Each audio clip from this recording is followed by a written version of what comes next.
2019 সালের ফেব্রুয়ারির 14 তারিখ 22 বছর বয়সী এক তরুণ সেনাবাহিনীর একটি কনভয়ে বিস্ফোরক নিয়ে আত্মঘাতী হামলা চালায়। ভারত নিয়ন্ত্রিত কাশ্মীরের পুলওয়ামায় চালানো এই হামলায় নিহত হয়েছিল অন্তত 40 জন ভারতীয় সেনা। হামলাকারী ছিল জৈশ-ই-মোহাম্মদ নামে পাকিস্তান ভিত্তিক একটি সশস্ত্র গোষ্ঠী।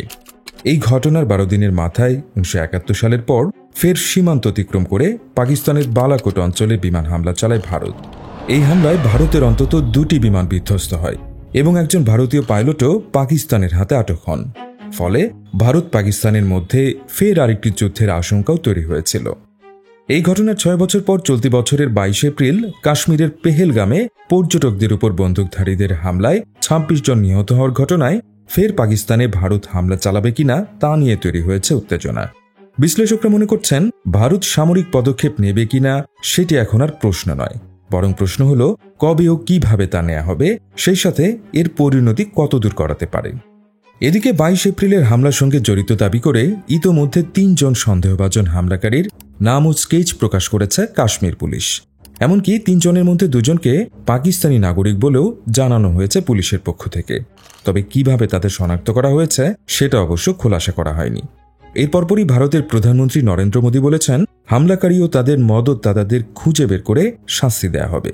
হামলাকারীদের পরিচয় বা পাকিস্তানের নাম উল্লেখ না করে মোদী বলেন, আমরা হামলাকারীদের পৃথিবীর শেষ প্রান্ত পর্যন্ত তাড়া করে খুঁজে বের করব। মোদীর এমন মন্তব্য পারমাণবিক শক্তিধর প্রতিদ্বন্দ্বী 2 দেশের মধ্যে উত্তেজনা আরও বাড়িয়ে দিতে পারে বলেই মনে করছেন বিশ্লেষকরা। এর আগে বুধবার নরেন্দ্র মোদীর নেতৃত্বে অনুষ্ঠিত মন্ত্রিসভা বৈঠকে একাধিক সিদ্ধান্ত নেওয়া হয়, যার মধ্যে অন্যতম ছিল 65 বছর পুরনো সিন্ধু পানি চুক্তি স্থগিত করা। 1960 সালে বিশ্বব্যাংকের মধ্যস্থতায় ভারত ও পাকিস্তানের মধ্যে এই আন্তর্জাতিক চুক্তি স্বাক্ষরিত হয়েছিল। ভারতের তৎকালীন প্রধানমন্ত্রী জওহরলাল নেহেরু ও পাকিস্তানের প্রেসিডেন্ট আইয়ুব খানের মধ্যে সম্পাদিত হয়েছিল এই চুক্তি। চুক্তির আওতায় সিন্ধু, চন্দ্রভাগা, শতদ্রু, ঝিলাম, ইরাবতী ও বিপাশা নদীর পানি পায় পাকিস্তান, যা দেশটির কৃষি কাজের জন্য খুবই গুরুত্বপূর্ণ। এখন চুক্তিটি স্থগিত করার অর্থ চুক্তি অনুযায়ী আর পর্যাপ্ত পানি পাবে না পাকিস্তান। সিন্ধু পানি চুক্তি স্থগিত করার পাশাপাশি পাকিস্তানের সঙ্গে সীমান্ত বন্ধ করা হয়েছে। পাকিস্তানে কর্মরত ভারতীয় কূটনীতিকদের সংখ্যা কমানো হয়েছে। সার্ক স্কিমে ভারতে অবস্থানরত পাকিস্তানি নাগরিকদের 48 ঘণ্টার মধ্যে দেশ ছাড়া নির্দেশ দেওয়া হয়েছে এবং ভারতে নিযুক্ত পাকিস্তানি সামরিক উপদেষ্টাদের বহিষ্কার করা হয়েছে। কাশ্মীরের হামলার ঘটনায় ভারত যে পাকিস্তানকে দায়ী করছে, নয়াদিল্লির এই পদক্ষেপগুলোতেই তা স্পষ্ট বলে মনে করছেন বিশ্লেষকরা। এদিকে ভারতের এই পদক্ষেপের জবাবে বৃহস্পতিবার পাকিস্তান ভারতের সঙ্গে থাকা সব দ্বিপাক্ষিক চুক্তি, যার মধ্যে 1972 সালের সিমলা চুক্তি রয়েছে, তা বাতিলের হুমকি দিয়েছে। সিমলা চুক্তি হচ্ছে ভারত ও পাকিস্তানের মধ্যে একটি শান্তি চুক্তি, যা 1971 সালে বাংলাদেশের স্বাধীনতার কিছু মাস পর স্বাক্ষরিত হয়েছিল। ইসলামাবাদে বৃহস্পতিবার অনুষ্ঠিত জাতীয় নিরাপত্তা কমিটি এনএসসির বৈঠকের পর প্রকাশিত এক বিবৃতিতে পাকিস্তান জানায়, ভারতের পক্ষ থেকে যদি পানি সরবরাহে কোনো রকম ব্যাঘাত ঘটে তবে তা যুদ্ধ ঘোষণার সমতুল্য হিসেবে গণ্য করা হবে এবং পাকিস্তান তার পূর্ণ শক্তি দিয়ে জবাব দিতে প্রস্তুত। এই বৈঠকে উপস্থিত ছিলেন পাকিস্তানের প্রধানমন্ত্রী শাহবাজ শরীফ, সেনাবাহিনী প্রধান এবং অন্যান্য গুরুত্বপূর্ণ সামরিক ও বেসামরিক কর্মকর্তারা। ভারতের আগের দিনের পদক্ষেপের প্রতিক্রিয়ায় পাকিস্তানের এনএসসি যেসব সিদ্ধান্ত নিয়েছে তার মধ্যে রয়েছে অবিলম্বে ওয়াঘা সীমান্ত বন্ধ করা, ভারতীয় নাগরিকদের জন্য সার্ক ভিসা বাতিল, তবে শুধুমাত্র শিখ তীর্থযাত্রীদের এক্ষেত্রে ছাড় দেওয়া হয়েছে। এছাড়া পাকিস্তানে ভারতীয় প্রতিরক্ষা উপদেষ্টাদের অবাঞ্ছিত ঘোষণা করা হয়েছে, ইসলামাবাদে ভারতীয় হাই কমিশনের কর্মী সংখ্যা কমানো, পাকিস্তানের আকাশ সীমা ভারতীয় বিমান সংস্থাগুলোর জন্য বন্ধ করা এবং ভারত পাকিস্তানের মধ্যে সব ধরনের বাণিজ্য স্থগিত করা হয়েছে। বিশ্বের সবচেয়ে বিরোধপূর্ণ অঞ্চলগুলোর একটি হচ্ছে কাশ্মীর। বিগত 76 বছরে কাশ্মীরকে কেন্দ্র করে 3 দফা যুদ্ধ করেছে ভারত ও পাকিস্তান। আর 80 দশকের পর থেকে পাকিস্তানের সমর্থন পুষ্ট আন্দোলন, হামলা ও সংঘর্ষের ঘটনায় নিহত হয়েছে অন্তত 70,000 মানুষ। কিন্তু কাশ্মীর নিয়ে ভারত আর পাকিস্তানের এই সংঘাতের কারণ আসলে কি? কাশ্মীর সংকটের সমাধান কি আদৌ হবে কোনো দিন? এর বিস্তারিত জানতে দেখতে পারেন আদ্যপান্তর এই ভিডিওটি, লিঙ্ক ডেসক্রিপশনে। পাকিস্তানের পররাষ্ট্রমন্ত্রী এবং একই সঙ্গে উপপ্রধানমন্ত্রী ইসহাক দার বুধবার রাতে একটি টিভি সাক্ষাৎকারে ভারতের পদক্ষেপগুলোকে অপরিণত ও তড়িঘড়ি বলে আখ্যা দিয়েছেন। তিনি বলেন, ভারত এখন পর্যন্ত পাকিস্তানের জড়িত থাকার কোনো প্রমাণ দেয়নি, তাদের প্রতিক্রিয়ায় কোনো পরিপক্কতা নেই। ঘটনাটি ঘটার পরেই তারা অকারণে উত্তেজনা তৈরি করতে শুরু করেছে। পাকিস্তানের প্রতিরক্ষামন্ত্রী খাজা আসিফও কাশ্মীরের পেহেলগামে হামলায় পাকিস্তানের জড়িত থাকার অভিযোগ প্রত্যাখ্যান করেছেন। তিনি বলেন, পেহেলগামে হামলার জন্য ভারতের পক্ষ থেকে পাকিস্তানের বিরুদ্ধে অভিযোগ তোলা অনুচিত। আমাদের অবস্থান পরিষ্কার, আমরা সন্ত্রাসবাদের কঠোর নিন্দা করি। এদিকে পেহেলগামে হামলার পর 2019 সালে বালাকোট হামলার প্রসঙ্গ টেনে ভারতের রাজনৈতিক অঙ্গন এবং গণমাধ্যমে আলোচনায় উঠে এসেছে পাকিস্তানের বিরুদ্ধে সামরিক অভিযান চালানোর ইঙ্গিত। 2019 সালের ফেব্রুয়ারিতে ভারত শাসিত কাশ্মীরের পুলওয়ামায় একটি ভয়াবহ হামলায় 40 জনের বেশি ভারতীয় সেনা নিহত হন। তার জবাবে ভারত বালাকোটে বিমান হামলা চালায়, যেখানে তারা কথিত সন্ত্রাসী ঘাঁটিতে আঘাত হানার দাবি করেছিল। তবে পাকিস্তান জানায় ভারতের বিমান হামলা হয়েছিল কেবল একটি জনবসতিহীন বনাঞ্চলে। এর জবাবে পাকিস্তানও ভারতের সামরিক স্থাপনার কাছাকাছি পাল্টা বিমান হামলা চালায়, তবে এতে কোনো হতাহতের ঘটনা ঘটেনি। উভয় দেশে এরপর যুদ্ধবিমান মোতায়েন করে এবং আকাশ যুদ্ধে একটি ভারতীয় বিমান গুলি করে ভূপাতিত করে পাকিস্তান।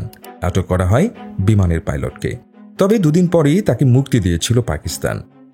এদিকে ভারতের প্রতিরক্ষা মন্ত্রী রাজনাথ সিং বর্তমান পরিস্থিতিতে কঠোর প্রতিক্রিয়ার ইঙ্গিত দিয়েছেন।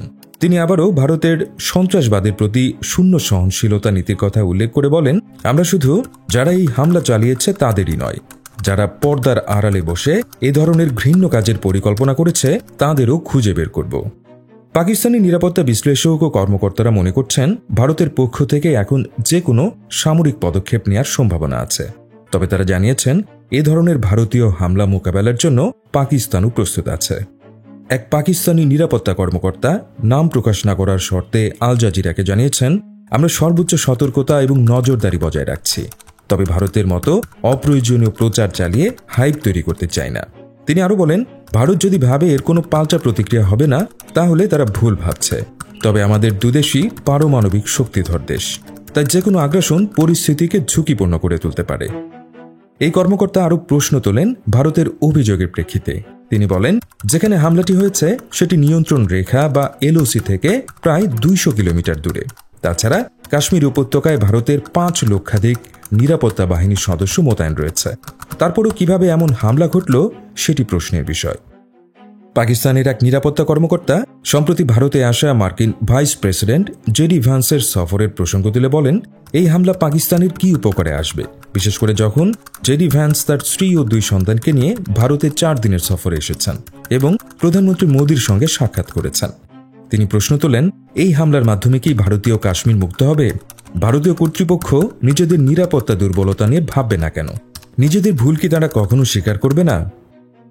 দক্ষিণ এশিয়ার বিশেষজ্ঞ ও নিরাপত্তা বিশ্লেষক আসফান্দিয়ার মীর বলেন, পাকিস্তান সম্ভবত এখনই সামরিক জবাব দেবে না, তবে ভারতের যে কোনো সম্ভাব্য হামলার প্রেক্ষিতে প্রস্তুতি নিচ্ছে এবং পাশাপাশি সিন্ধু পানি চুক্তি স্থগিতের বিষয়টিও নজরে রাখছে।